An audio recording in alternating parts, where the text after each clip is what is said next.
Cheers and welcome to the Vitio screencast to walk you through Room for Debate. Now, Room for Debate is a great website that you will see has a number of options for resources in writing your Room for Debate paper. So let's take a little walk through here and see what we've got. This is the website address here, newyorktimes.com/Room for Debate. And it is part of their opinion pages. Highlighted at the front part here is the most recent and featured discussion, which is Will 3D Printing Change the World?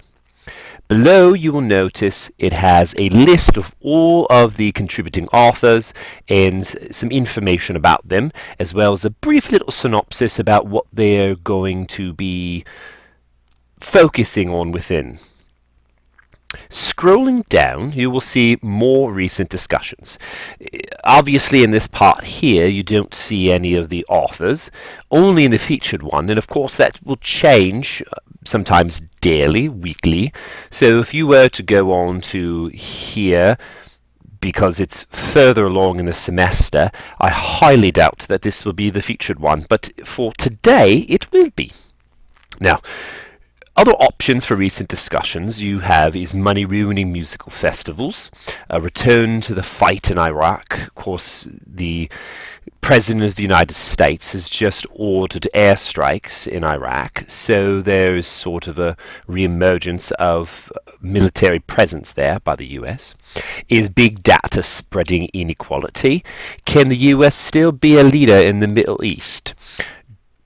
You can scroll down and see a litany of options here, a lot of different topics that cover a lot of different subjects. If you look over here to the right, you'll notice discussion topics by the topic titles. So prisons, religion, economy, education, environment, sports, a lot of different things. It's in alphabetical order as well, if you haven't noticed that. But that's another way to go into a list of things. So for example, we'll take a look at sports. So if we click on sports, you'll see some of the featured items here. When to use your head, does soccer need FIFA?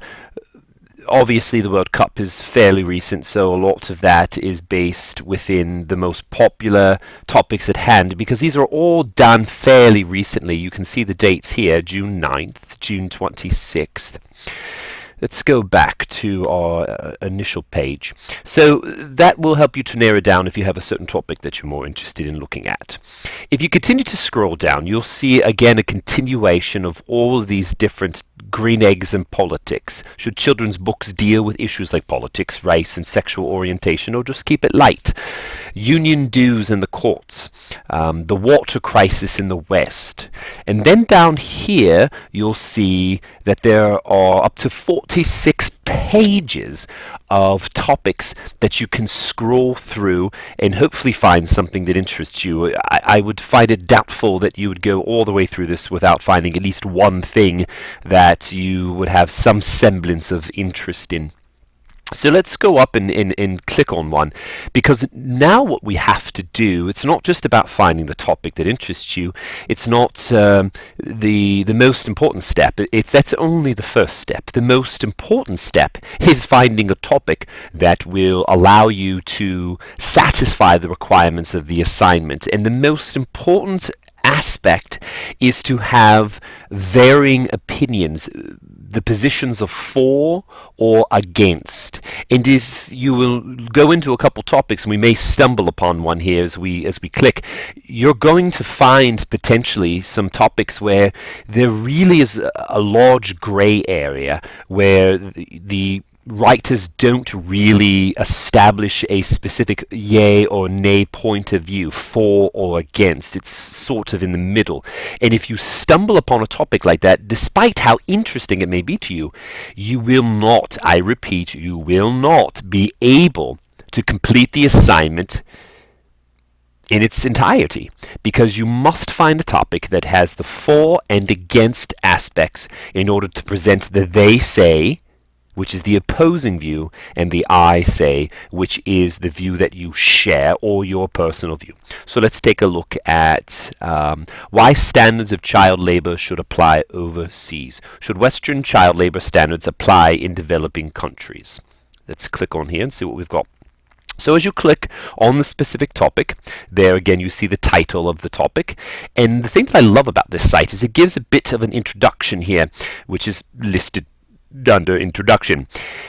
Child labor is condemned as immoral and exploitative, but despite pledges to crack down, international corporations continue to struggle to prevent minors from being hired at their contract manufacturers overseas. Some say rules prevent poor families from improving their lives. Should Western child labor standards apply in developing countries? So now you can click directly on read the discussion, and it will take you into the first article, and you will scroll through. Over here you will notice how many articles there are. There are 4. There's Mark, Leah, Matthias, and Badranath. It will then give you a brief summary or synopsis of what their position is. So Mark's position is that rich countries must get their corporations to stop perpetuating a race to the bottom that encourages poor countries to use child labor. So it appears as though he is for the inclusion of labor laws overseas in developing countries. So he believes that they should be held by the same standards as the West, which is inclusive of the United States.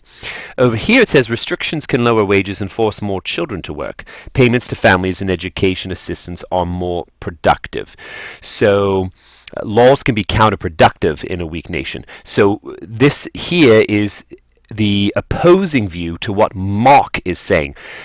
Leah's apparently claiming that if you put these restrictions on these countries, then that will impede the type of workers they would get, meaning adults, and that would force children to work because the adults would not be able to work for such low wages. Therefore, it would have to use children. So there is a good example of the opposing views. Obviously, you want to click on the articles and you want to read them in their entirety. Sometimes the synopsis is not as clear-cut as you think it may be. So you'll go through, and the articles aren't very long, as you can see. But then down here, you can, again, scroll to the next article or go to the previous one, depending upon where you are.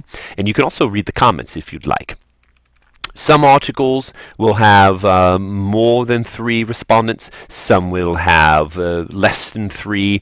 We'll scroll up here and take a look at the Will 3D Printing Change the World. So we'll click on here, and you see that there are 6. The more the merrier. Certainly a lot of you are not going to want to read a great deal. I know we often as students try to avoid extra work.